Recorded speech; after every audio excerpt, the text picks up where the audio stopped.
On va parler boulangerie. On va parler boulangerie parce que vous savez qu'il y a des gens qu'on dit artisans boulangers. Ah, ils sont artisans boulangers. Du coup, quand vous allez dans leur boulangerie, vous dites, ben voilà, j'achète un truc qui a été fait par un bon petit artisan. Je vais pouvoir me régaler du travail de l'artisanat. Que nenni! Et Dieu sait que c'est un mot que j'aimerais placer plus souvent que nenni. Que nenni! Je vais vous montrer là une vidéo qui a été faite par un livreur. Et le livreur arrive chez un artisan boulanger. En fait, il dénonce le fait que cette personne se prétend artisan alors qu'il se fait livrer des cartons pleins de pain au chocolat et de croissants, généralement congelés, qu'ils vont aller décongeler dans leur... Artisan boulanger pâtissier. Alors que je leur livre, c'est tarpin, c'est que des pains au chocolat et des croissants. Artisan boulanger pâtissier. Alors que je leur livre, c'est tarpin, c'est que des pains au chocolat et des croissants. Artisan boulanger. Donc vous voyez, en fait, il ne fait rien. Mais en fait, parce qu'il y a une règle. Oui, que nenni, c'est quand même une jolie expression qu'on dit assez peu souvent à mon sens. Ouais, il faut pouvoir mettre. Voilà. C'est mieux que nenni que wallah. Toi, si je dois choisir entre que nenni et wallah, mon choix est fait, quoi. Donc, et quoique wallah, ce qui est bien, c'est que tu peux le mettre, ça veut dire oui, ça veut dire non, ça veut dire que nenni, ça veut dire bougre de bougre, ça veut dire plein mal de choses. C'est vrai, mais on peut essayer. Bougre de bougre, c'est bien aussi. Je ne l'ai pas cité souvent, bougre de bougre. Mais ça permet de dire beaucoup de choses. Alors, bref. En fait, ce qu'il faut savoir, c'est que les boulangers, pour avoir le droit de s'appeler artisan boulanger, en fait, il doit avoir... alors, attendez, je prends le texte parce que, hop, je ne l'avais pas sous les yeux. Donc, 80 à 85% des boulangeries en France utilisent des produits surgelés ou industriels, principalement pour leurs viennoiseries, leurs pâtisseries et leurs sandwichs. Pour le pain, la loi est stricte. Pour porter l'enseigne boulangerie, l'artisan doit obligatoirement pétrir et cuire sa propre pâte sur place, sans jamais la congeler. En revanche, aucune règle n'impose le fait maison pour les croissants, les tartes et les quiches. Fabriquer un croissant artisanal demande du temps et coûte cher en main-d'œuvre, alors qu'un produit industriel surgelé coûte 3 fois rien et n'a plus qu'à être cuit. Alors tout à l'heure, je vais vous montrer... Ah non, allez, je vous montre tout de suite. Allez, je vous montre tout de suite comment on fait un croissant quand on est un véritable artisan boulanger. Alors, vous l'avez deviné, hein, c'est chez mon fils, parce qu'on n'est jamais mieux servi que par son père. Et je vais vous montrer justement comment on fabrique un croissant.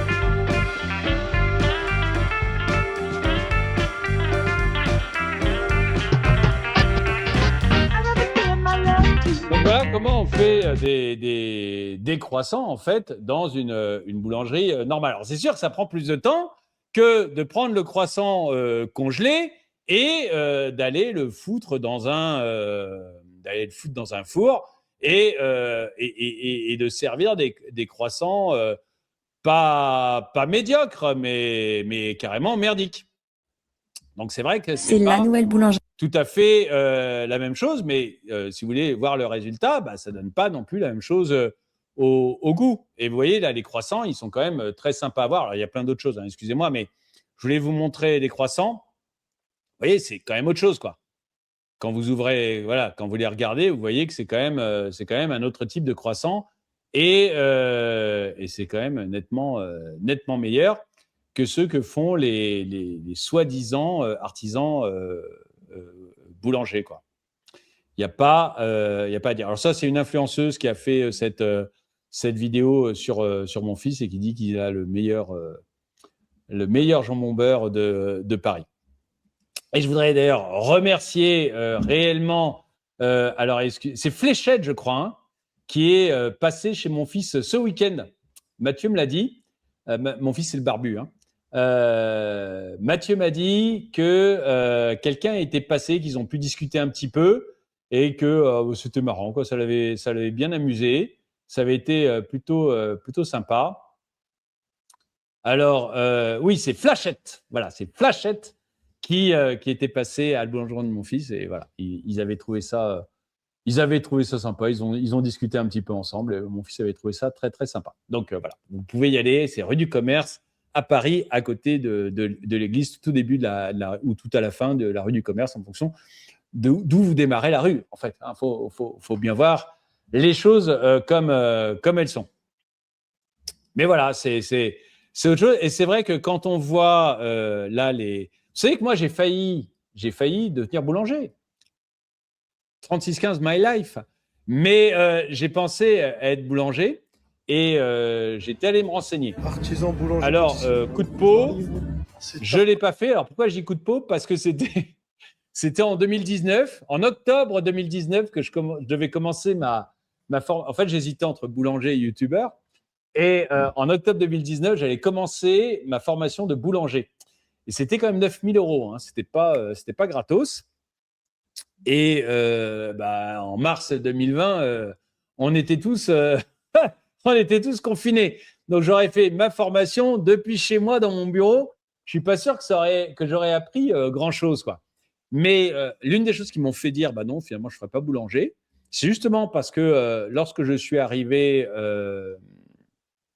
la vie est pas mal faite, hein, mais lorsque je suis arrivé à la formation, pour rencontrer les formateurs et puis le directeur du centre, ils m'ont expliqué, en fait, mon avenir, c'était grosso modo recevoir du congelé, donc tout ce qui était viennoiserie, en fait, en congelé, les foutre au four et les décongeler. J'ai dit, non, moi, c'est pas ça qui m'intéresse. Moi, ce que je veux faire, c'est un peu ce que fait mon fils maintenant, quoi. C'est vraiment de faire de la bonne qualité et tout.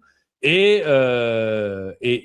voilà, ça n'a pas. Voilà, c'est pour ça que j'ai été déçu de l'entretien où les gars me disaient, non, tu vas faire du croissant industriel que tu vas réchauffer dans un four et du pain au chocolat de la même façon. Et je me suis dit, non, c'est pas ce que j'ai envie de faire. Donc, c'est pour ça que j'ai pas fait boulangerie et que j'ai fait youtubeur. Ouais, ça joue pas à grand-chose, hein. J'aurais fait boulanger, il m'aurait mieux parlé.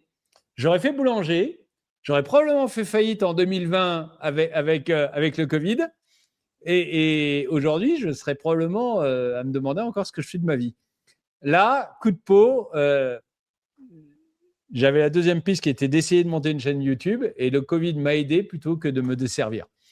Comme quoi, ça tient pas, ça tient vraiment, mais alors vraiment, vraiment pas à grand-chose. Mais je vous montre, excusez-moi, quelques images encore de vraies boulangeries, notamment avec mon fils qui fait là encore des croissants. Ah non, c'est un pain au chocolat, tu vois, vous voyez, il fait des pains au chocolat et des croissants. Là, il fait lever la pâte.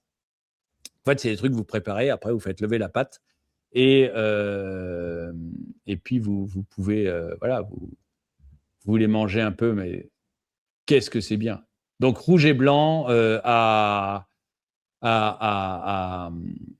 Paris. Vous voyez, la tête des croissants, quand même, c'est une autre tête. Hein, on est d'accord, c'est quand même pas la même chose. Et donc, Mathieu, c'est mon fils. Voilà. Si vous y passez, vous lui dites que vous le saluez de ma part et il sera... ah oui, des chocolatines, pardon. Mais non, là, c'est dans le nord de la France. C'est à Paris. Donc, c'est des pains au chocolat. C'est des pains au chocolat. Je suis désolé. Ça, c'est merveilleux aussi. Bref, dites-moi si vous êtes capable de sentir la différence et si finalement vous comprenez ces ces boulangers, ça, c'est les flancs. Les flancs sont exceptionnels, mais purement exceptionnels. Et vous voyez, les croissants, ça a quand même une sacrée gueule, quoi. Bon, dites-moi si vous comprenez tous ces boulangers artisans qui, finalement, font pas tellement d'artisanat et font plutôt du réchauffement industriel, sauf pour leurs baguettes, ou si vous préférez soutenir ceux qui bossent réellement et qui font vraiment de la qualité artisanale. Dites-le moi dans les commentaires.